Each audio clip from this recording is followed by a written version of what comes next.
जिल्ह्याच्या विकासाला गती देण्यासाठी जिल्हा नियोजन समितीने 2026-27च्या जिल्हा वार्षिक योजनेअंतर्गत 842 कोटी रुपयांच्या प्रारूप आराखड्याला मंजुरी दिली असून या निधीतील कामांचे प्रस्ताव सर्व शासकीय विभागांनी तातडीने सादर करावेत असे स्पष्ट निर्देश राज्याचे ग्रामविकास व पंचायत राज मंत्री तथा सोलापूरचे पालकमंत्री जयकुमार गोरे यांनी दिले।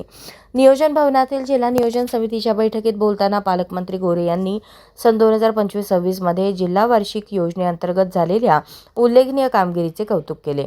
जिल्हा प्रशासनाने नियोजन समितीकडून मंजूर झालेल्या जवळपास संपूर्ण निधी नियोजित कामांवर खर्च करून आदर्श निर्माण केला असल्याचे सांगत जिल्हाधिकारी एस कार्तिकेयन, सर्व विभाग प्रमुख तसेच पालकमंत्री कार्यालयातील विशेष कार्यकारी अधिकारी महादेव घुले यांच्या सातत्यपूर्ण पाठपुराव्याचे अभिनंदन केले।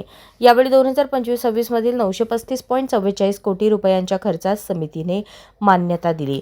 सर्वसाधारण योजनेतील 783 कोटी, अनुसूचित जाती उपयोजनेतील 151 कोटी, आदिवासी क्षेत्राबाहेरील उपयोजनेतील 4.53 कोटी रुपये खर्चासह एकूण खर्च 100% जवळ पोहोचल्याची माहिती जिल्हा नियोजन अधिकारी दिलीप पवार यांनी सादर केली। यंदाच्या आराखड्यासाठी शासनाने सुरुवातीला 693.90 कोटी रुपयांची मर्यादा निश्चित केली होती। त्यानंतर नागरी भागासाठी 80.26 कोटी रुपयांचा विशेष अतिरिक्त निधी आणि अक्कलकोट सांगोला या आकांक्षित तालुक्यांसाठी 10 कोटी रुपयांची तरतूद करण्यात आल्याने अंतिम आराखडा 842 कोटी रुपयांपर्यंत पोहोचला।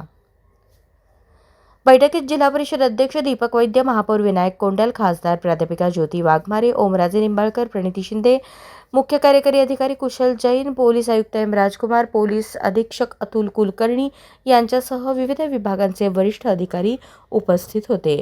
जिल्हाधिकारी कार्तिकेयन यांनी बैठकीत लोकप्रतिनिधींनी केलेल्या सूचनेनुसार सर्व संबंधित विभागांकडून आवश्यक कार्यवाही करण्यात येईल अशी ग्वाही दिली।